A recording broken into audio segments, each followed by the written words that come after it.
The sun poured into our kitchen, casting warm rays over the breakfast table. I stood by the window, watching the light dance on the surface of my coffee. It was a typical morning in our home, filled with the sweet aroma of pancakes and fresh fruit. Ethan was in the other room, laughing at one of his silly jokes, and I felt a smile tug at my lips. Little did I know, this serene moment would soon shatter into pieces. I glanced over at Ethan, his carefree demeanor making my heart swell with love. We had built a life together, one filled with shared dreams and whispered promises. But as I turned back to the table, my eyes caught a glimpse of his phone, lying haphazardly on the counter. It was just a hint of curiosity, but something compelled me to pick it up. I shouldn't have. As I unlocked the screen, my heart raced. A message popped up from an unknown number. "I miss you. Can't wait to see you again." Confusion washed over me, followed by a wave of disbelief. Who was this woman? My mind raced, desperately clinging to the image of our perfect marriage. "Ethan wouldn't," I whispered under my breath, but the tightening in my chest told me otherwise. I stumbled back, the phone slipping from my fingers and landing with a soft thud on the floor. "Nessa, are you okay?" Ethan called, his voice laced with concern. I felt trapped, torn between the urge to confront him and the fear of what the truth might reveal. "Yeah, just drop something," I managed to reply, my voice shaky. The illusion of our life together began to crumble around me. I replayed our shared moments in my mind, the laughter, the late-night talks, the way he looked at me as if I were the only person in the world. How could he betray me like this? The pain of betrayal cut deeper than I ever thought possible. It felt like being plunged into icy water, gasping for breath while everything I knew slipped away. But amidst the chaos of my thoughts, a flicker of something darker ignited within me. A determination I had never felt before. I could not let this go unchallenged. I would not be the victim. I could feel the shift in my heart, a change from confusion to a fierce need for answers. What kind of man was he, and how deep did his lies run? Suddenly, my phone buzzed, pulling me back to the present. It was a message from my best friend, Sarah. "How's everything? Let's catch up later." I hesitated before typing back, my fingers hovering over the screen. How could I explain the storm brewing inside me? I couldn't. Not yet. Instead, I typed, "Sure, I'll call you." With that, I set the phone down, my mind racing with plans. I needed to know the truth, and I needed to confront him. But how? The thought of facing Ethan filled me with dread. What if he denied everything? What if he had a good explanation? The questions swirled in my mind like a relentless tide. As I stood there, the sun shining brightly outside, I realized I had a choice to make. I could confront him directly, or I could gather evidence to expose his betrayal. The latter felt more appealing. I wanted to see him squirm, to watch the facade crumble before my eyes. I took a deep breath, feeling the weight of my decision settle in my chest. This was just the beginning. I was no longer going to be the woman who turned a blind eye. I was ready to fight back. And with that, a plan began to take shape in my mind, one that would lead me down a path I never imagined I would walk. The sun might have been shining outside, but a storm was brewing in my heart, and I was determined to unleash it. As my days went by after that shocking discovery, I felt a strange mix of determination and dread. I knew I had to uncover the truth about Ethan. The text on his phone haunted me, and I could not shake the feeling that my entire life was built on a web of lies. I decided to take matters into my own hands. "Hey, Ethan, I'm going to head to the library for a bit," I said one morning, forcing a casual smile. He looked up from his laptop, a hint of surprise crossing his face. "Sure, take your time. I'll be here working," he replied, not sensing the storm brewing inside me. Once I was out of the house, I felt a rush of adrenaline. I drove to the local cafe, where I often saw Ethan meet with his friends. I ordered a coffee and sat down at a corner table, watching and waiting for clues. I had to find out more about this unknown woman. Days turned into weeks, and I began to piece together fragments of Ethan's life that I had overlooked. I remembered moments of laughter and love, like our weekend hikes and cozy movie nights. But now, those memories felt tainted.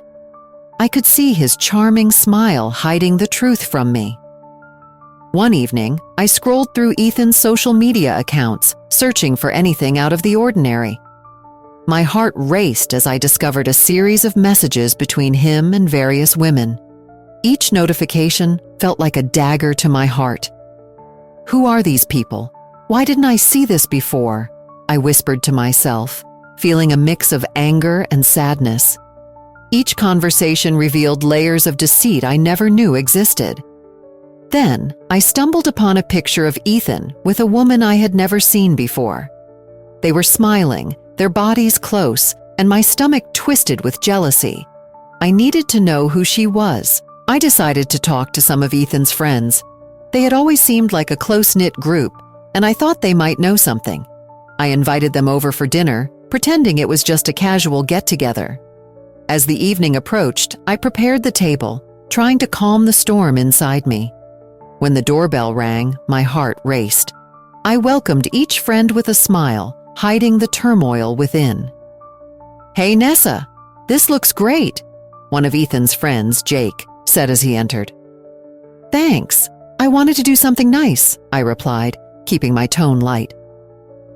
As the night went on, I subtly directed the conversation toward Ethan. "So what's new with Ethan? He seems busy these days," I said, watching their faces closely. "Oh, you know him. Always working on something," Sarah replied, a hint of mischief in her smile. "Yeah, he's been spending a lot of time with his projects lately," I added, trying to gauge their reactions. The room fell silent for a moment, and I could see confusion on their faces. They exchanged glances, and I felt a thrill of victory. They were hiding something. "Yeah, I heard he was meeting some new clients," Jake said, but his tone was evasive. "Clients? Is that what we're calling them now?" I asked, my voice steady, but dripping with sarcasm. The tension in the air thickened as I watched them squirm. I felt a strange sense of power, knowing I was getting closer to the truth. "Ethan has always been a bit mysterious, hasn't he?" Sarah said, attempting to lighten the mood. I nodded, but inside I was boiling. "Mysterious or deceitful?" I replied, my voice low. The night dragged on, filled with laughter, mixed with my growing frustration. Each moment felt like a step closer to uncovering Ethan's secrets. I could feel the emotional turmoil rising within me. Should I confront him now, or wait for the right moment? As the evening ended, I watched my friends leave, their laughter echoing in my mind. I felt a mix of triumph and sorrow for the man I once loved. I was no longer just a wounded partner. I was a woman on a mission, determined to untangle the web of lies that Ethan had woven around us. I took a deep breath, knowing that I was just beginning to understand the depths of his betrayal. The pain was still fresh, but my resolve grew stronger. I would not let Ethan's deceit define me. I would expose the truth, no matter the cost. As I stared out the window, the golden rays of the setting sun spilled across the living room, bathing everything in a warm glow. But inside, my heart felt cold and heavy. I was preparing for a gathering that would change everything. I had invited Ethan's closest friends over, and I had a plan. The casual get-together was meant to be a simple evening, but I was ready to expose the truth hiding in the shadows. When the doorbell rang, I took a deep breath. I opened the door to greet them with a bright smile, masking the storm brewing inside me. "Hey everyone, come on in," I said, waving them in. Ethan was already in the kitchen, pretending to be busy. I could see the flicker of worry in his eyes as he caught my gaze. "Wow, Nessa, this place looks great," said Sarah, one of Ethan's college friends, as she stepped in. "How do you manage to keep everything so perfect?" "Thanks, Sarah. Just a little effort and love," I replied, my voice steady. I glanced at Ethan, who was pouring drinks. He seemed tense, fiddling with the bottle as though it was his lifeline. As the evening rolled on, we gathered around the dining table, laughter filling the air. I made sure to steer the conversations toward Ethan. "So, what's the latest with you, Ethan?" I asked, my tone casual, but my heart racing. "Oh, you know, just the usual work stuff," he replied, trying to sound relaxed, but I could see the beads of sweat forming on his forehead. "Really? Sarah mentioned you went out last week. What was that about?" I pressed, my eyes narrowing slightly. I saw Ethan's face pale, and I felt a surge of satisfaction. "Just a night out with the guys," he said quickly, glancing at his friends for support. "Nothing to worry about?" "Right, nothing to worry about," I echoed, my voice dripping with sarcasm. "What about that late-night phone call you received the other night? I thought we were supposed to be honest with each other." The room fell silent. Ethan's friends exchanged glances, their expressions shifting from confusion to realization. I could see the tension building like a thick fog that enveloped us all. "Phone call? What phone call?" Mark, one of Ethan's oldest friends, asked, looking genuinely puzzled. Ethan opened his mouth to speak, but then closed it again. I could see him struggling to maintain his facade. "It was nothing, really," he stammered, but his eyes darted around the room, betraying him. "Nothing at all?" I challenged, leaning in. "Because I found a message on your phone from someone named Laura. Care to explain who she is?" The air in the room thickened like a storm cloud ready to burst. I felt a mixture of triumph and sorrow. I watched as Ethan's face blanched and his friends shifted uncomfortably. "Nessa, please," he said, desperation creeping into his voice. "You're blowing this out of proportion." "Am I?" I shot back, my heart pounding.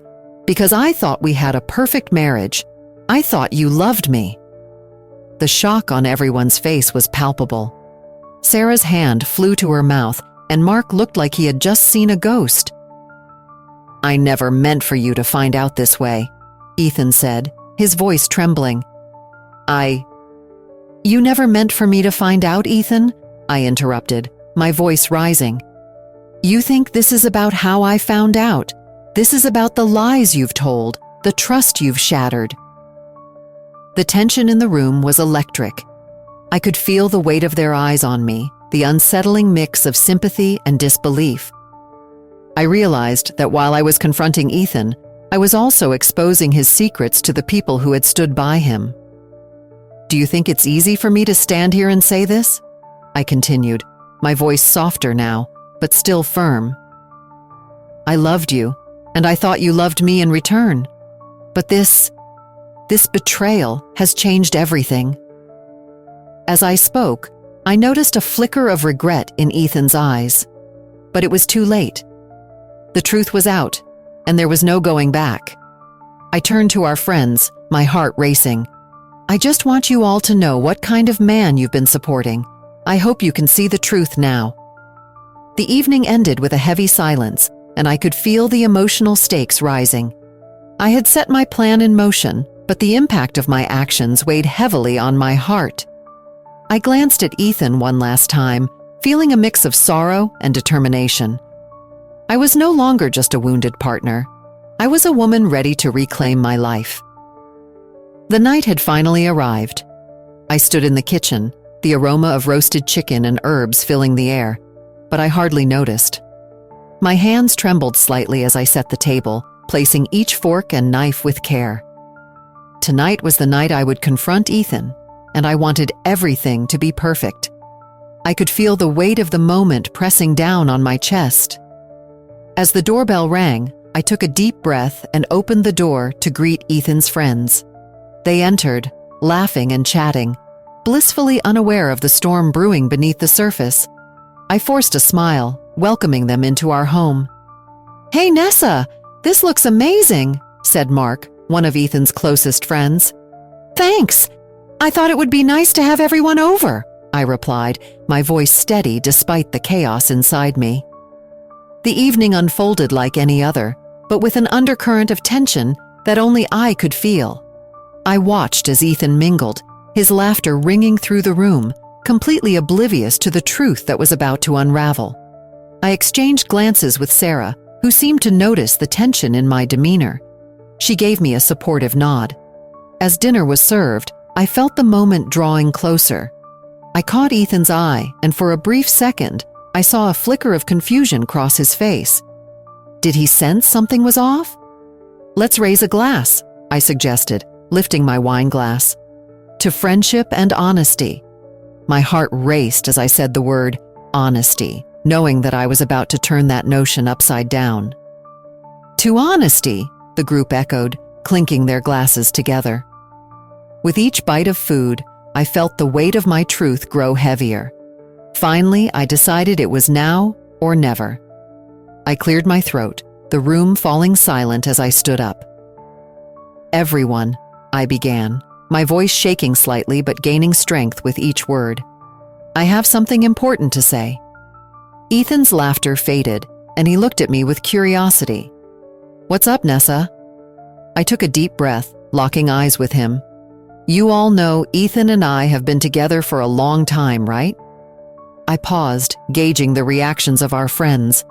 They nodded, confusion starting to cloud their expressions. "What I'm about to share may change how you see him." I glanced around the table, seeing the mixture of concern and intrigue. "Ethan has been unfaithful to me." Gasps filled the room. I could see the shock on Ethan's face, his eyes widening in disbelief. "What are you talking about?" he stammered. I pulled out my phone, the text message from the unknown woman glowing on the screen. "You've been lying to all of us, Ethan. You've been texting someone else behind my back." "Who? That's not true," he shouted, his voice rising. I felt a rush of adrenaline. "It is true, and it hurts to know that the man I loved has been living a lie." His friends shifted uncomfortably, some casting judgmental glances at him. "Nessa, please," Ethan pleaded, his tone desperate. "You're making a mistake." "No, Ethan," I said firmly, feeling empowered. "You made the mistake. I deserve to know the truth, and so do they." Silence hung heavy in the air as I let my words sink in. I could see the layers of his facade peeling away, revealing the man I thought I knew. "Do you really think you can just walk away from this?" Ethan asked, his voice shaking. "Walk away?" I replied, my voice steady. "I'm reclaiming my life, Ethan. I won't let you manipulate me any longer." As I looked around the room, I felt a mix of emotions. Relief flooded through me, but it was tainted with sorrow for what I had lost. The life I thought we had, the love I believed was real, now lay in ruins. As the silence enveloped us, I realized I was no longer a victim. I was a woman standing in my truth, and for the first time, I felt liberated. No more lies, no more pretending. In that moment, I understood that while the confrontation had shattered my world, it also set me free. The days after the confrontation felt like a strange mix of freedom and loss. I walked through my house, feeling the weight of silence where laughter used to live. Friends I once considered family now seemed like distant echoes, their reactions swirling around me like autumn leaves in the wind. Some stood by me, while others chose to side with Ethan, and it stung more than I expected. One afternoon, I met with Mia, a friend I knew would support me no matter what. We sat at our favorite coffee shop, the smell of fresh brew filling the air. I stirred my drink, feeling lost in thought. "How are you holding up?" she asked gently, concern etched on her face. "I don't know," I admitted, looking down at my cup. "Part of me feels strong, like I took my power back, but another part feels empty." Mia nodded, her eyes softening. "That's normal, Nessa. You've been through a lot. It's okay to grieve what you lost." I took a deep breath, remembering the life I had with Ethan. The cozy nights, the shared dreams, the laughter. "It's just hard to accept that it was all a lie," I said, my voice barely above a whisper. "I thought we were happy." "We were happy," she replied firmly. "But he chose to ruin that. You didn't do anything wrong." I appreciated her words, but they didn't erase the ache in my heart. As I sipped my coffee, I looked around the shop, noticing couples laughing together. I felt a pang of jealousy, but I reminded myself that I was beginning to find my own way. Over the next few weeks, I focused on building my identity outside of my shattered marriage. I started reconnecting with friends who lifted me up, leaving behind those who brought me down. It felt like a cleansing of sorts. I joined a book club, rediscovered my love for painting, and even signed up for a yoga class. Each new step was both thrilling and terrifying. One evening, after a particularly uplifting yoga session, I sat outside in the cool air, feeling at peace. I pulled out my phone to check messages, and to my surprise, I saw a text from Ethan. "Can we talk?" it read. My heart raced as I considered my options. I knew he wanted to explain himself, but did I really want to hear his excuses? I typed a response, hesitating before hitting send. "I don't think that's a good idea right now." I felt empowered by my decision, and I put my phone away, choosing to focus on my own healing. Later that week, I hosted a girls' night at my place.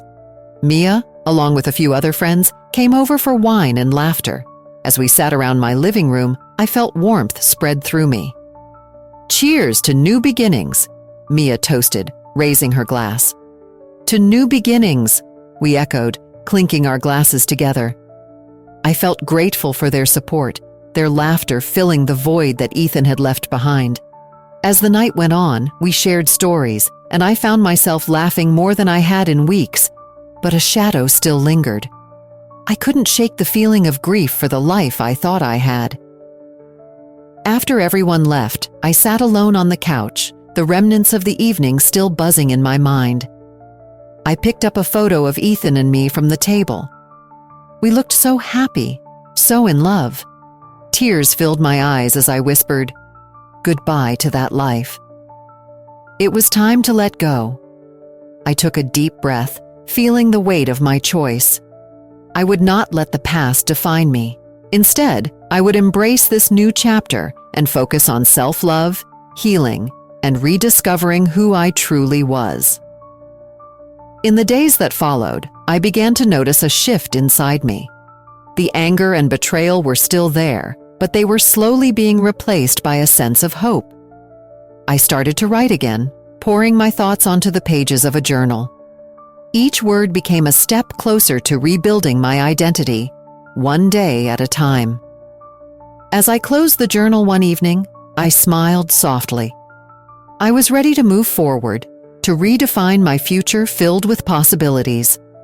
The truth had set me free, and now it was time to embrace my new self. I took a deep breath, standing at the entrance of the cozy art studio I used to visit with Ethan. The soft colors of the paintings on the walls seemed to whisper stories of laughter and dreams. Those moments felt so distant now, like a faded memory of a world I once knew. But today, I was not here to mourn my past. I was here to reclaim my joy.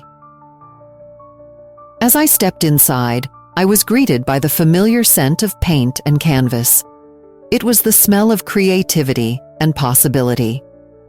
I walked over to a blank canvas in the corner, my fingers brushing against the smooth surface. I remembered how I used to pour my heart onto these canvases, lost in the beauty of creation. Maybe it's time to find that part of myself again, I thought. Suddenly, a voice interrupted my thoughts. "Nessa, is that you?" I turned to see Lily, an old friend from the art classes. Her eyes sparkled with surprise and warmth. "I haven't seen you in ages. How have you been?" I hesitated for a moment. "Well, it's been a rough few months, but I am working on moving forward." Lily stepped closer, her expression softening. "I heard about Ethan. I can't believe he hurt you like that. You deserve so much better." I smiled weakly, grateful for her support. "Thank you, Lily. I am learning to rediscover myself, step by step." As we chatted, I felt the weight of my past slowly lifting. I shared my plans to start painting again, to express the emotions I had bottled up inside. "I want to create something beautiful from the pain," I told her. "That's the spirit," Lily encouraged, her enthusiasm infectious. "Art has a way of healing. Why don't you join our group? We meet every Saturday. It could be the perfect way to connect with others and find your voice again." I nodded, feeling a spark of excitement. I would love that. As the weeks passed, I found myself diving deeper into my art. Each brushstroke felt like a release, a way to transform my hurt into something meaningful. I painted scenes of nature, vibrant and full of life, each color representing a different emotion. I realized that the true revenge was not in hurting Ethan back, but in thriving despite what he had done. One sunny Saturday, I stood in front of my latest piece, a large canvas filled with a burst of colors that mirrored my journey. It was a representation of my rebirth. I invited a few friends over to showcase it, and when they arrived, their reactions warmed my heart. "This is amazing, Nessa. You've poured your soul into this," one friend said, eyes wide with admiration. I felt a swell of pride. "Thank you." I wanted to capture the feeling of moving forward, of reclaiming my life. Later that evening, I decided to visit some places that held memories of happier times with Ethan.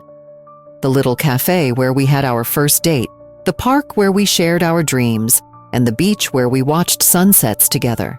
Each location felt heavy with nostalgia, but I was determined to find closure. At the cafe, I sat at a small table by the window, sipping a cup of tea. I pictured Ethan sitting across from me, smiling and laughing. But then, I reminded myself that those moments were now mine to cherish, not to be tainted by his betrayal. "I can remember the good and still let go," I whispered to myself. As I walked along the beach, the waves crashing against the shore, I felt a sense of peace wash over me.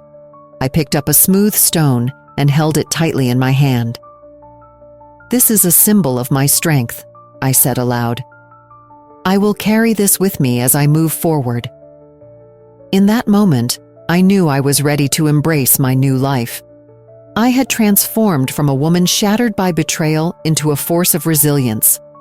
I smiled, realizing that the sun poured into our kitchen, casting warm rays over the breakfast table.